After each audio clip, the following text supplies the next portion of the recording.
We have some breaking news coming in once again. Israel has attacked Iran's Isfahan nuclear site earlier today, according to Fars news agency.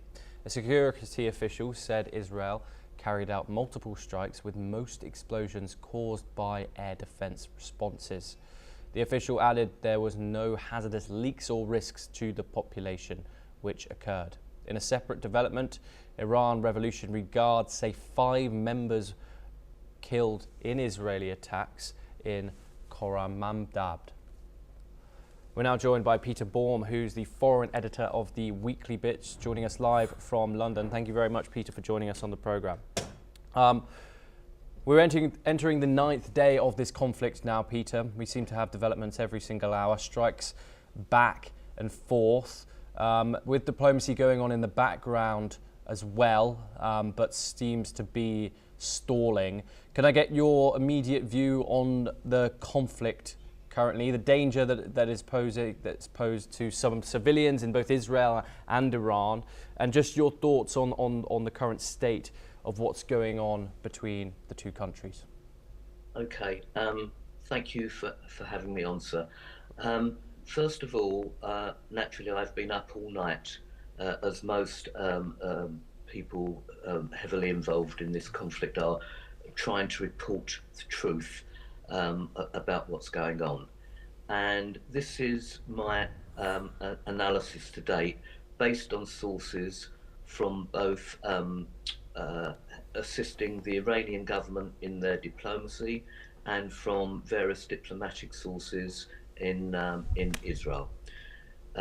The Iranians are under increasingly huge pressure because of the successes that Israel have undoubtedly inflicted upon them militarily. They're, the main people responsible in the IRGC have been eliminated, and several have fled to neighbouring countries, and Iran is under huge pressure to negotiate. From Netanyahu's point of view, although Iran has inflicted some degree of damage on Israeli society, Netanyahu and his cabinet see that Iran is in the weakest position she has been for decades, both militarily and politically. And one thing that's very interesting that was pointed out to me earlier on is that we saw leading up to this conflict, and even during it, that the Houthis in Yemen were sending missiles over into Israel. Now that has stopped, and why? Because the supply chain has broken down. Iran supplies the Houthis fire at Israel. It's now just coming from Iran, and Iran need all the ballistic missiles they have in their armory. Hence, we've seen Iranian diplomats in Geneva trying their utmost to get diplomacy back on the table, and we're seeing a little bit of inertia from the Trump administration, who's talking about, well, let's bring this war to an end, diplomacy will work, but simultaneously giving Israel a free hand to continue in its military campaign, because both countries do see Iran as being in a very weak position and on a downward weakening trajectory.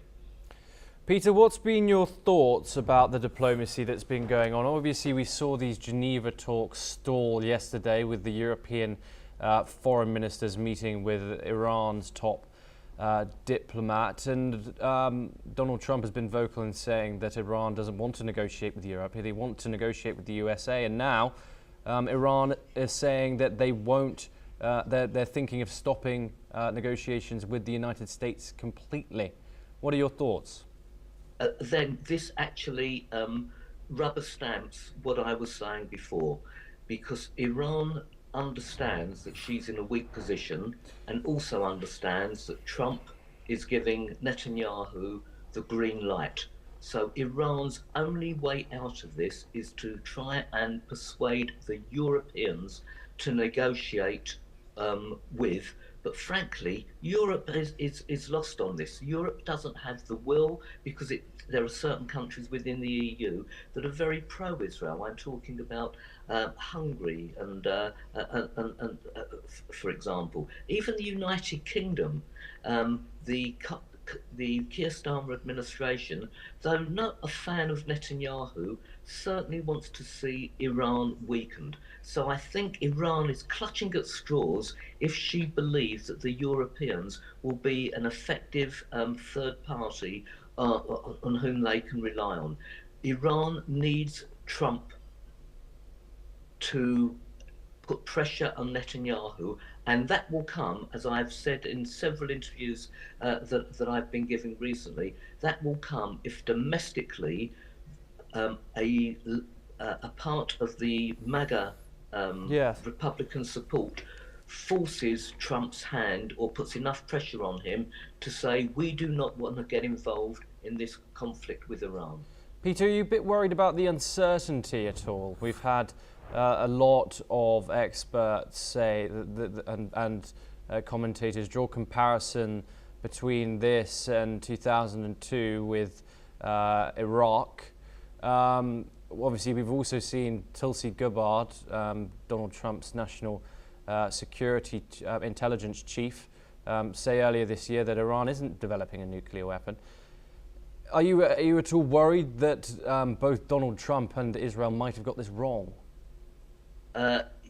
Indeed, and that is a worry. But it's interesting what you've just mentioned about Tulsi Gabbard, who in March clearly claimed for the world to see that Iran was not developing a nuclear weapon. Only yesterday, late yesterday evening my time, she has actually rowed back from that statement. Isn't that incredible?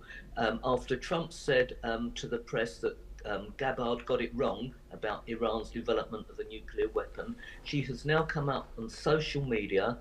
I've yet to get the full text, but she's actually rowed back from that position, saying she was quoted out of context, which she wasn't, of course, and that she fully agrees with President Trump's position on this now. So that clearly is an indication that Trump is getting his house in order and persuading those that perhaps have contradicted his position to fall in line. So that's a very interesting and very recent development. Yes. Peter Baum, thank you very much for joining us on the programme as always. We now move over